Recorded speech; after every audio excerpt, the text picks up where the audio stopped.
Bom dia, amigos. Estamos iniciando 2022 e hoje temos, acho que, um programa excelente para começar esse ano com um talento da nova geração. Esse ano a gente vai fazer vários programas com uma turma nova, muito legal, o pessoal já com poucos anos de atividade, mas fazendo coisa muito boa. Tenho um prazer enorme de apresentar para vocês o Felipe Mahmoud. Felipe, grande prazer receber você aqui. Prazer é meu, Oscar. Para contar um pouco da tua história. São poucos anos, mas você já fez bastante coisa. Trouxe um violão aqui delicioso, que eu estava dando uma dedilhada aqui, um violão muito bom. E como sempre, né, Felipe, a pergunta número 1, né? Como é que você começou, os cursos que você fez, por que você decidiu ser luthier, que você hoje já é um luthier profissional. Conta pra gente um pouquinho dessa história. Primeiro eu queria agradecer o convite, a oportunidade de vir aqui conversar com você. Esse programa é muito legal, acompanho todos. Já veio um monte de luthier muito bom e que são referências para mim e para o meu trabalho. Então primeiro eu queria agradecer a oportunidade e o convite. E falando um pouco sobre a minha história, eu era publicitário, né? Estudei publicidade, trabalhei alguns anos em agência de publicidade. Era um meio que eu gostava de trabalhar com isso, mas chegou um momento que eu comecei a olhar para frente e não era ali que eu queria estar dali a alguns anos. Via superiores e tal, e falava, putz, não é ali, não é onde que eu quero ir, não me enxergo ali daqui a alguns anos. E aí eu saí da agência. Minha família tem um pequeno negócio e eu fui trabalhei ali com eles um ano, ainda tentando me encontrar, né? Encontrar o que eu queria fazer, para onde eu queria ir. E nesse um ano eu comecei a fazer aula de violão. Eu já gostava de tocar violão, mas eu tocava muito simplesinho, né? Gostava de tocar um reggae, um pop rock, alguma coisa assim. Fazer algum dedilhado, alguma música brasileira, assim, mas coisa muito simples. Eu sempre tive vontade de fazer aula, mas sempre ficava naquela de, não tenho tempo. E quando eu passei a trabalhar nessa empresa familiar, aí era no ABC, que era onde eu morava também. Antes eu trabalhava aqui em Pinheiros, inclusive eu estava sempre aqui do lado da onde é o seu escritório aqui, eu estava sempre aqui na estação da Vila Madalena, com os amigos, passava por aqui todo dia. E aí quando eu passei a trabalhar ali no ABC, eu tive mais tempo, né? E aí eu fui atrás de alguma aula de violão. Aí procurei indicação de amigo no Facebook e me indicaram um professor ali em São Bernardo, Marcos Murilo, professor ali responsável pelo Clube de Choro de São Bernardo, um grande violonista e músico, um grande músico, sobretudo. E aí quando eu comecei a fazer aula com ele, eu tinha um Digiorgio muito simples. E aí eu comecei a fazer aula com ele e ele tinha lá um Dornelas, que já é um grande violão, né? Inclusive um dos grandes, vamos dizer assim, patronos da luteria brasileira, né? Um dos grandes nomes.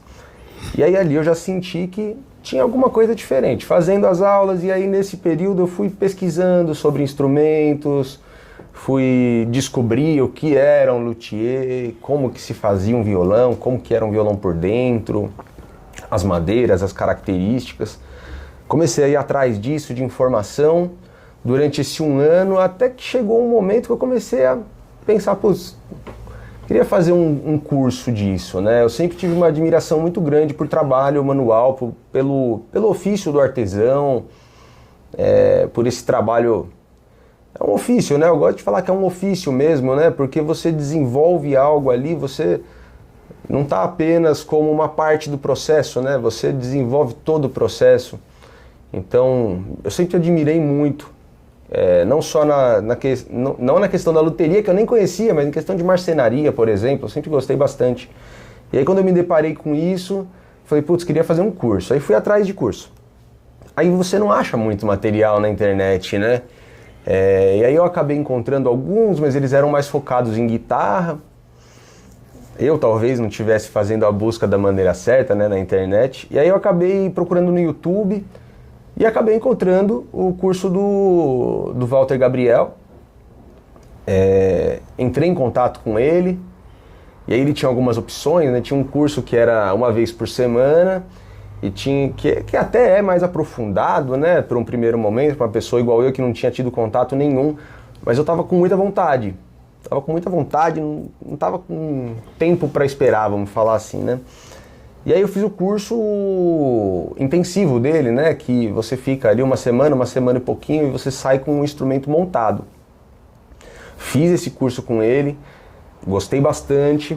Falei, esse trabalho é um trabalho muito legal, né? Um trabalho bem imersivo, né? Um trabalho muito particular, né? Até certo momento um trabalho muito solitário, né? Um trabalho de você com você mesmo. E aí, depois desse curso, eu fui atrás de montar uma oficina e tal. Tinha um dinheiro guardado de quando eu tinha saído da agência e tal, e fui fazendo esse investimento.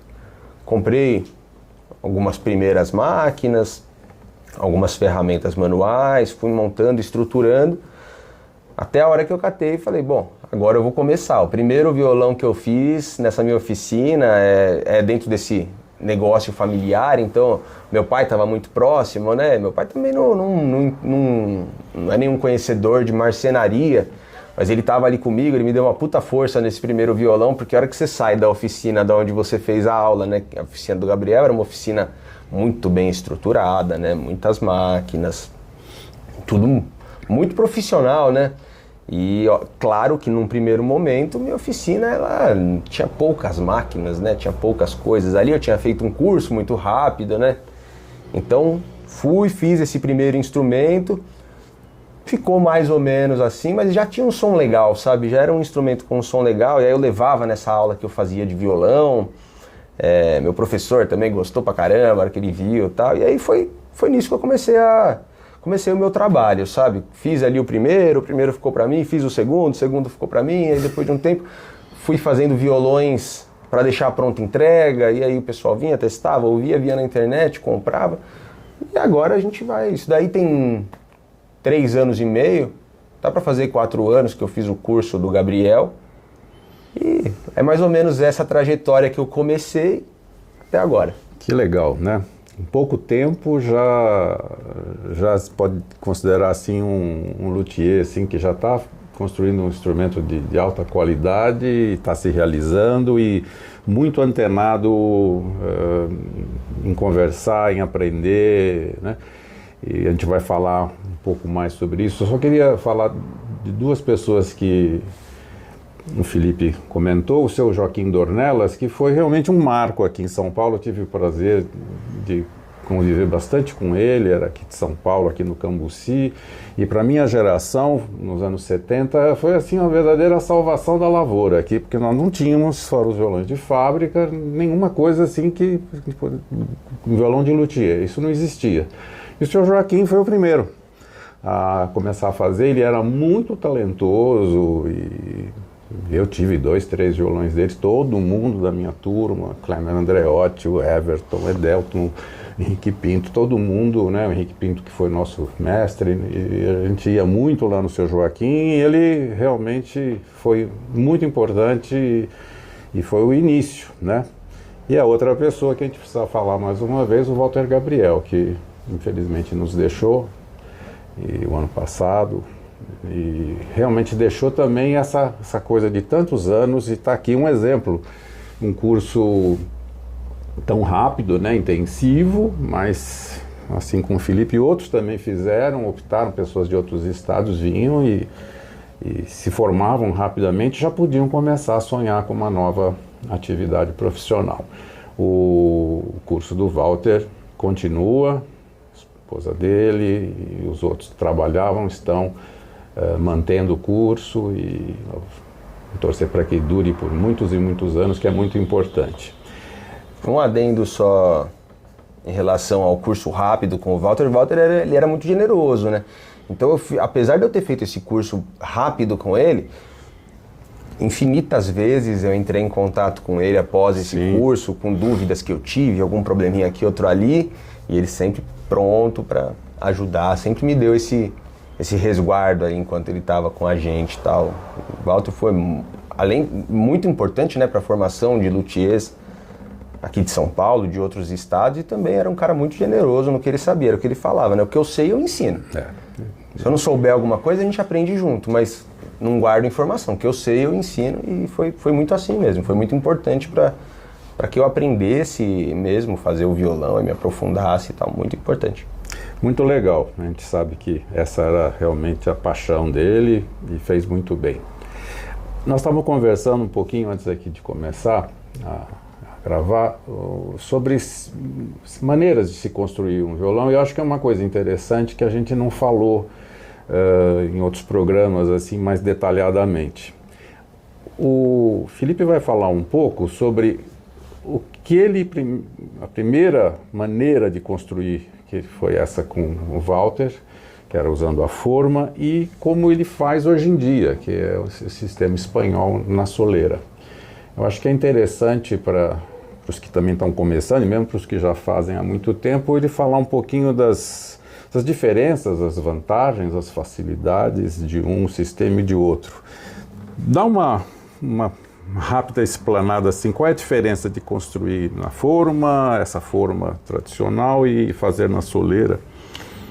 Como a gente estava conversando, né, quando eu fiz o curso lá com o Gabriel, lá eu aprendi a fazer o violão na forma, que são as duas partes laterais, as outras duas vazadas, e é um método como o método espanhol, a construção que eu aprendi lá, onde você tem o tróculo interno, faz a cavidade para a lateral e monta ali tudo junto ao mesmo momento, o braço com o corpo.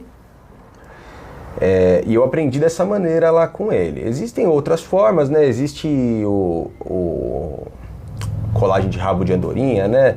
Que você junta o braço e o corpo já pronto. Isso é muito utilizado em viola, violão de aço, e é utilizado também em violão de nylon por grandes luthiers. E tem o método mais tradicional, o espanhol, que é a construção na soleira. Inicialmente, quando eu saí do curso do Gabriel, eu segui por um bom tempo fazendo o projeto muito próximo ao dele, né? Com toda a inspiração que eu tinha no projeto dele. E fazia esse violão na forma. Aí, conforme você vai vendo informação na internet, vai aprendendo, aí eu me deparei com essa questão da soleira e fiquei muito curioso de como que era a construção dela.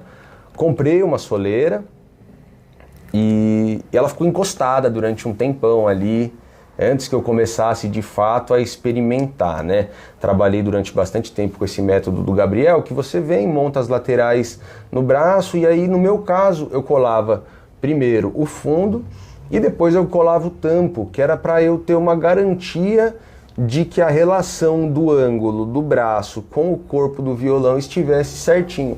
E isso era uma coisa que me pegava sempre, sabe?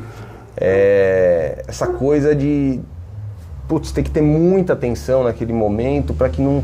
Isso daí pode comprometer todo o seu projeto, né? Porque depois descolar essas coisas é muito complicado, essa cola é muito forte e a madeira é muito sensível. Então eu trabalhei durante um tempo com esse método, e aí me aprofundando um pouco mais nesse método tradicional, e não só o método tradicional, né? Mas o violão em si mais tradicional.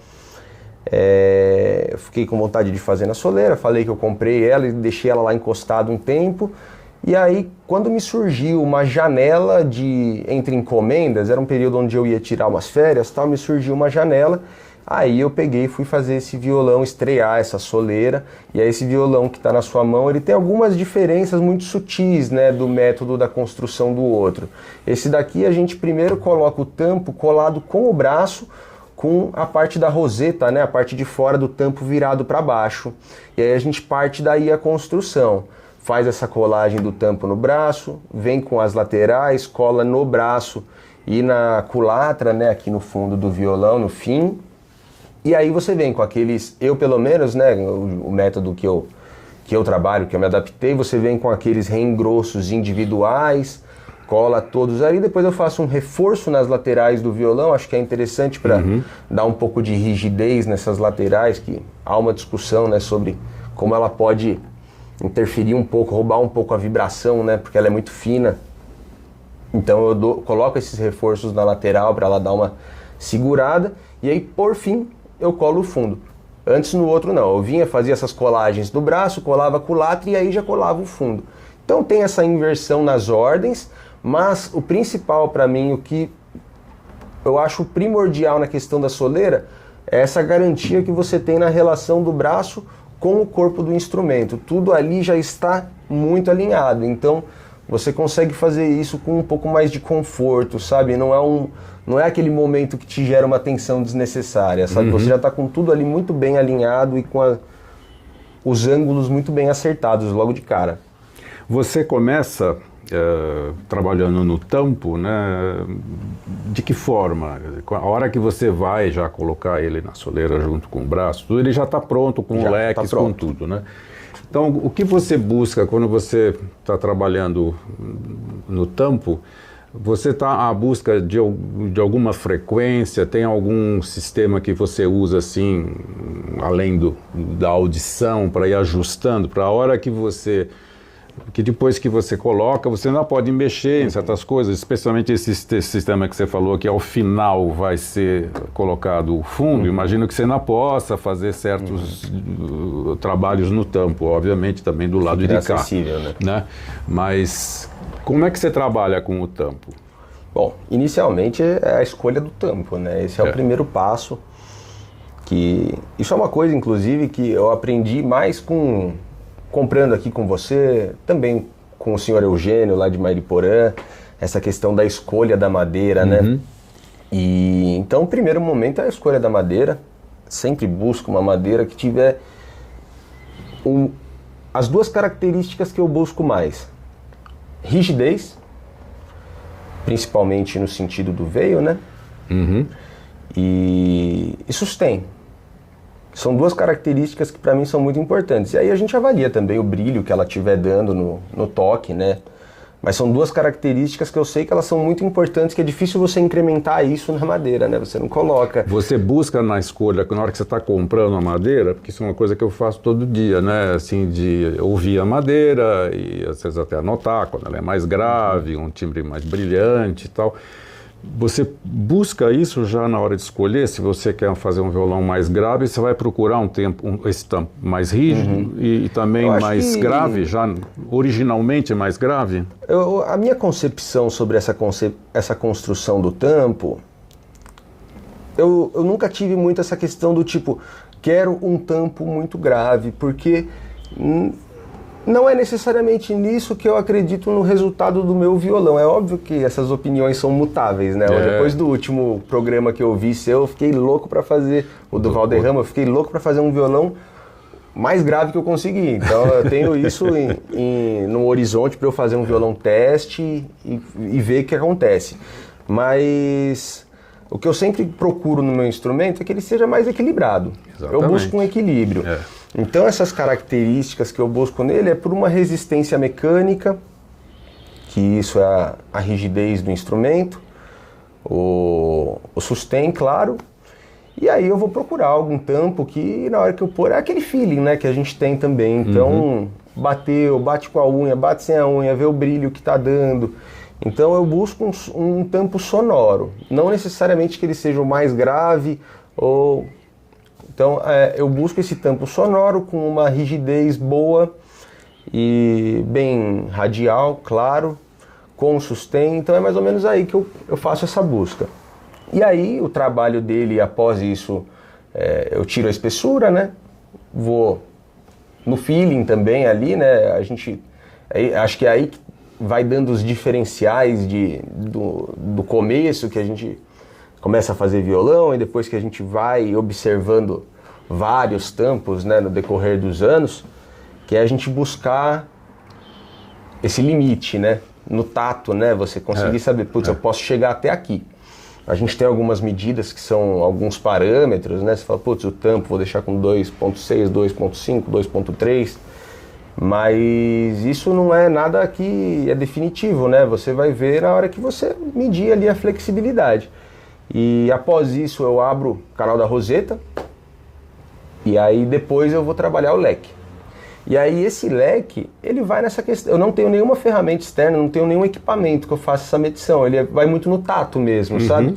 Primeiro eu trabalho todo o leque, vou vendo como tá soando em cada região, vou vendo a flexibilidade que ele vai dando já com esse leque colado, e aí nisso você tira um pouco mais de madeira, você deixa um pouco de excesso antes de começar a trabalhar nisso, né? Porque colocar você não consegue colocar de volta, né? Você consegue ir tirando.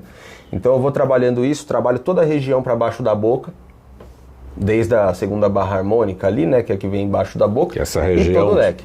Exatamente, é onde eu vou ter a maior atenção nesse momento da construção do tampo.